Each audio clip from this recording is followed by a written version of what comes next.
Hello students, operating सिस्टीमच्या previous लेक्चरमध्ये आपण कोणकोणते पॉईंट्स कवर केले?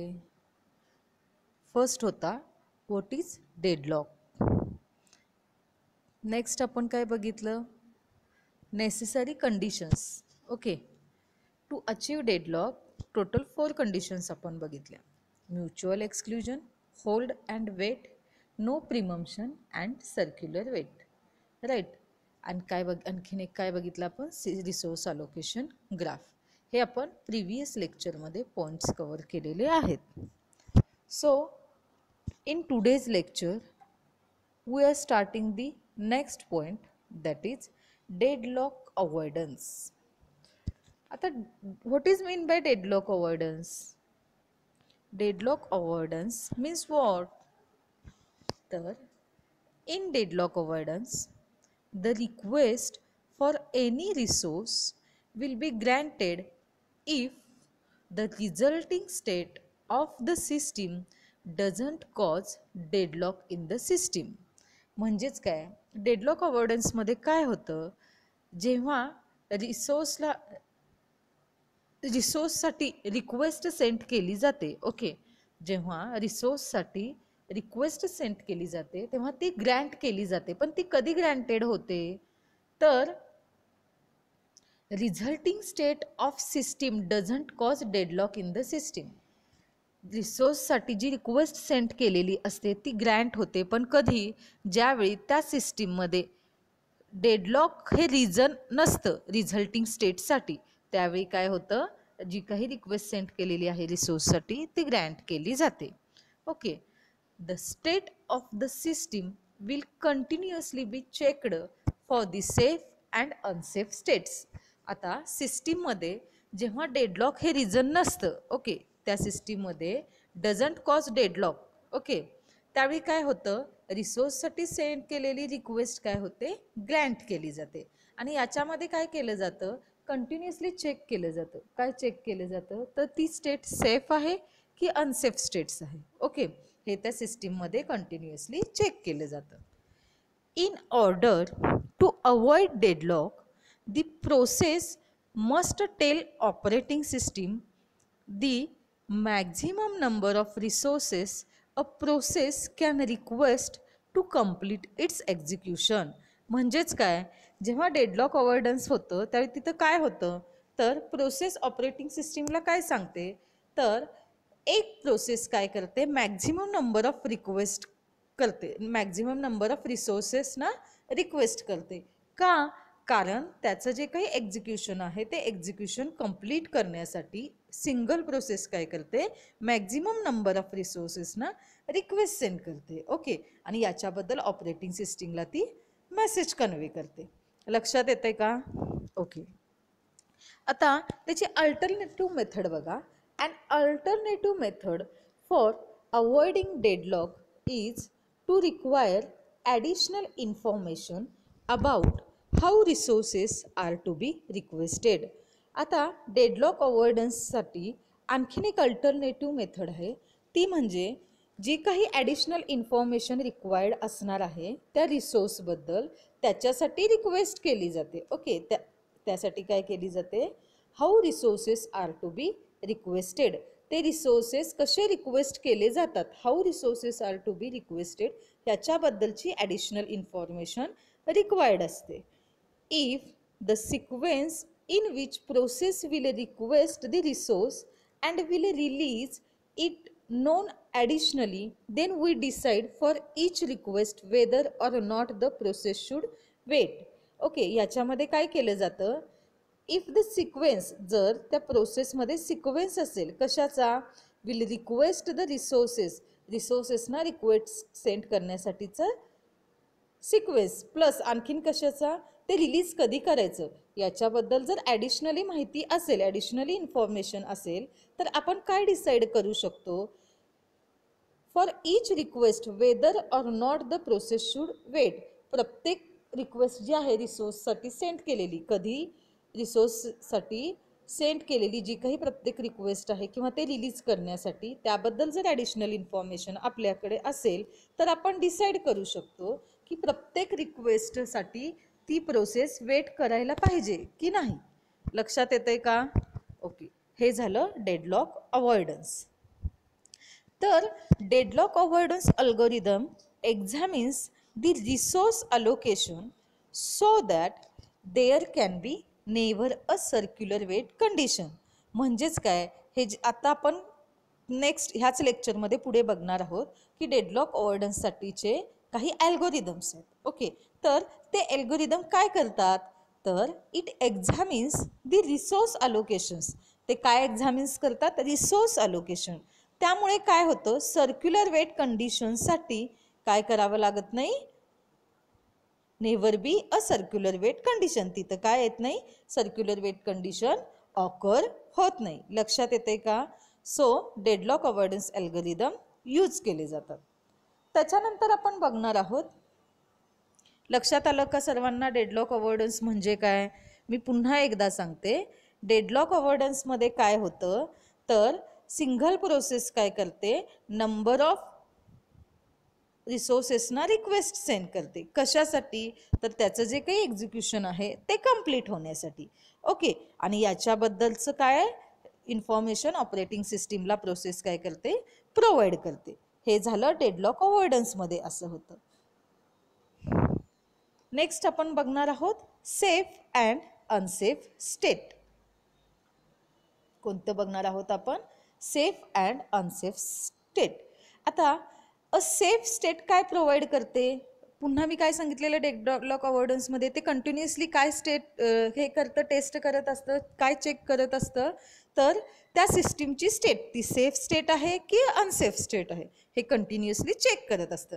आता सेफ स्टेट काय प्रोव्हाइड करतंय, तर a safe state provides a safe escape sequence.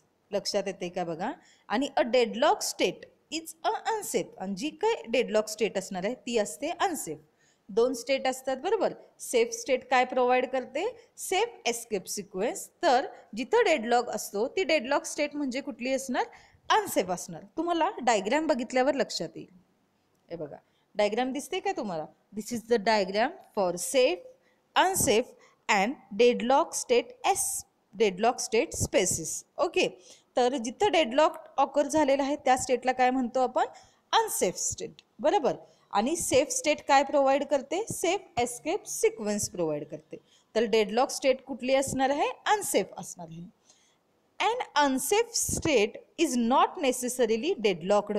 प्रत्येक वेळी असंच असतं असं नाही की प्रत्येक unsafe state is not necessarily deadlock, ती डेडलॉक झालीच पाहिजे असं काही नसतं. Okay, a system may transition.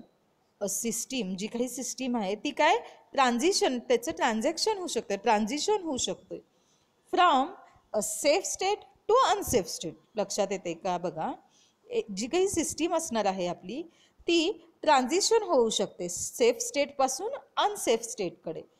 कधी, if a request for a resource is granted.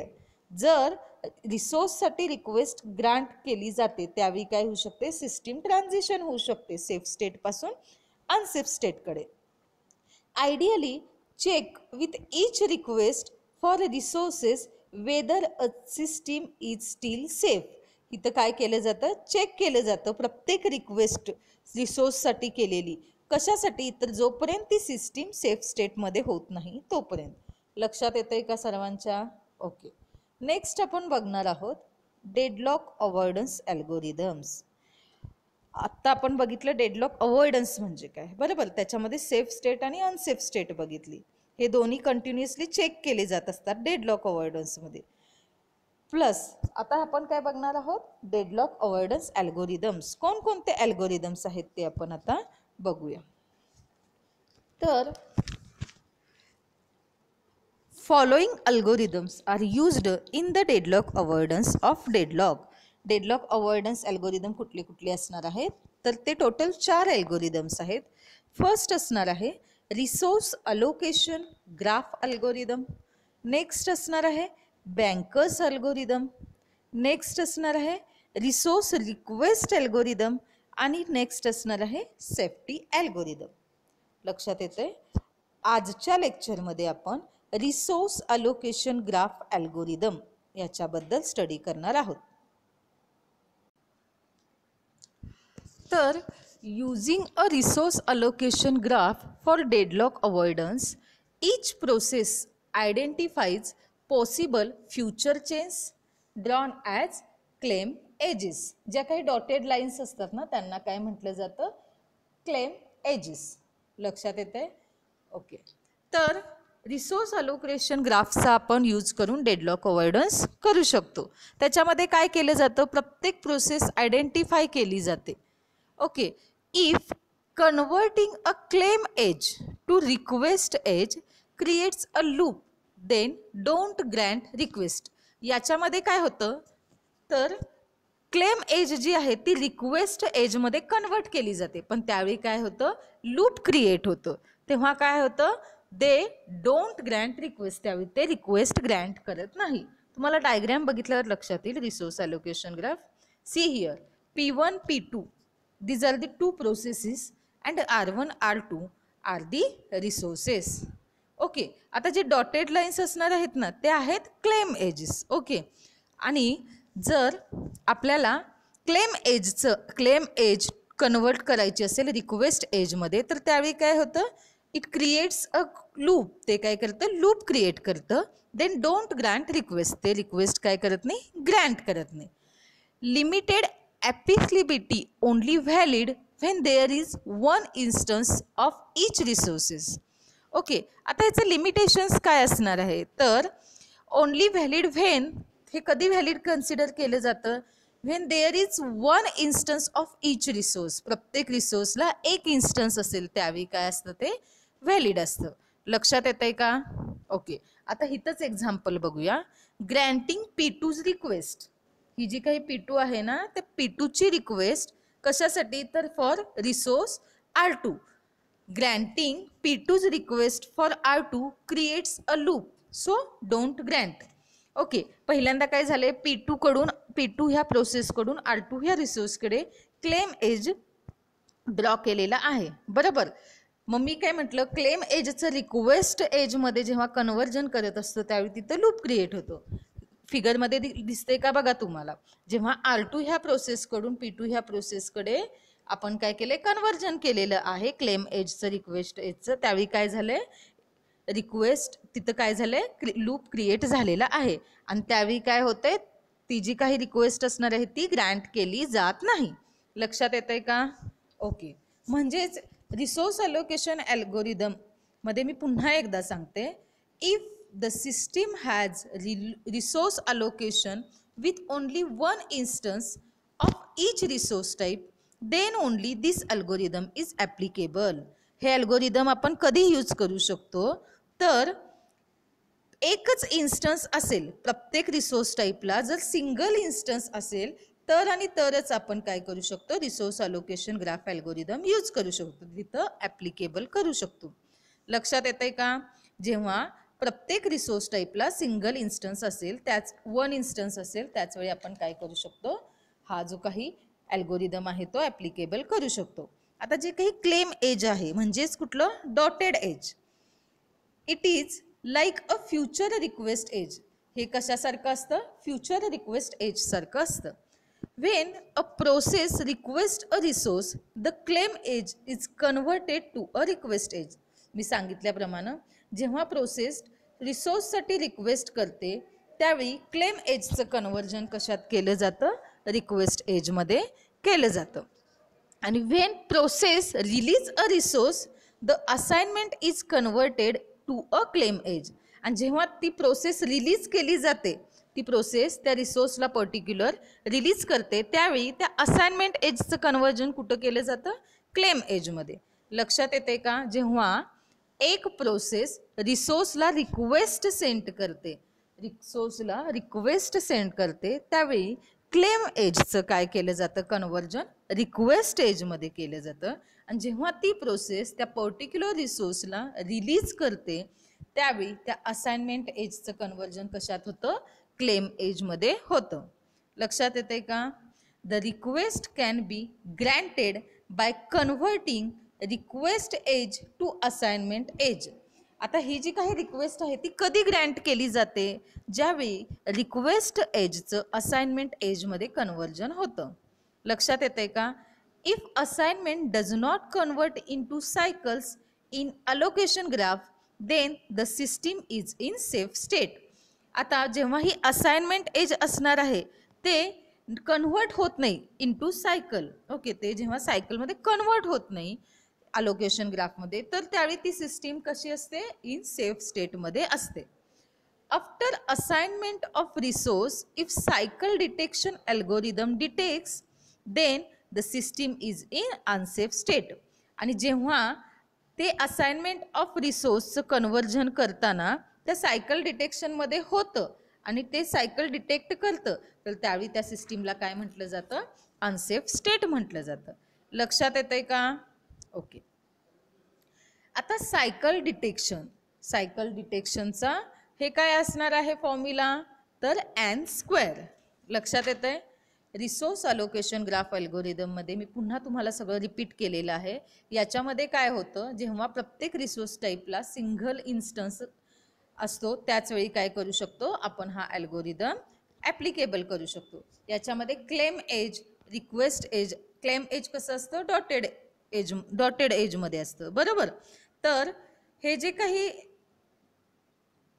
जेव्हा प्रोसेस असणार आहे ती प्रोसेस एखाद्या रिसोर्सला रिक्वेस्ट करते त्यावेळी क्लेम एजचं कन्वर्जन कशात होतं? रिक्वेस्ट एजमध्ये. जेव्हा प्रोसेस तो जो काही पर्टिक्युलर रिसोर्स आहे तो रिलीज करते त्यावेळी काय होतं? असाइनमेंट एजचं क्लेम एजमध्ये कन्वर्जन होतं. लक्षात येतंय का? ओके. आणि ही जी काही रिक्वेस्ट आहे ती कधी ग्रँट केली जाते? तर जेव्हा रिक्वेस्ट एजचं असाइनमेंट एजमध्ये कन्वर्जन होतं. आणि जर हे कन्वर्जन करत असताना सायकल डिटेक्ट झाली नाही तर त्यावेळी त्या सिस्टीमला काय म्हटलं जातं? ती सिस्टीम सेफ स्टेटमध्ये आहे. पण तसं करत असताना असाइनमेंट एजचं त्या रिसोर्ससाठी कन्वर्जन तिथं जर सायकल डिटेक्ट झाली तर त्यावेळी त्या स्टेटला काय म्हटलं जातं? अनसेफ स्टेट म्हटलं जातं. लक्षात येते का? सो आजच्या लेक्चरमध्ये आपण काय काय बघितलं? डेडलॉक अवॉइडन्स म्हणजे काय, पुन्हा त्याच्यामध्ये आपण सेफ स्टेट कुठली आणि अनसेफ स्टेट कशाला म्हणायचं ते बघितलं. सेफ स्टेट काय प्रोव्हाइड करते? तर सेफ एस्केप सिक्वेन्स प्रोव्हाइड करते. आणि जिथं डेडलॉक आणि डेडलॉक स्टेटला काय म्हटलं जातं? अनसेफ म्हटलं जातं. पण प्रत्येक अनसेफ स्टेटमध्ये डेडलॉक असेलच असं आहे का? नाही. पण जिथं डेडलॉक असतो त्या स्टेटला आपण अनसेफ म्हणतो, पण प्रत्येक अनसेफ स्टेटमध्ये डेडलॉक असतोच असं नाही. लक्षात येते का? त्याच्यानंतर आपण काय बघितलं? Deadlock avoidance algorithm. Total 4 algorithm होते. Resource allocation graph algorithm, banker's algorithm, resource request algorithm and safety algorithm. त्यामधील आजच्या लेक्चरमध्ये आपण resource allocation graph algorithm complete केलेला आहे. जे काही रिमेनिंग 3 अल्गोरिदम्स असणार आहेत ते आपण नेक्स्ट लेक्चरमध्ये कव्हर करूया. थँक्यू.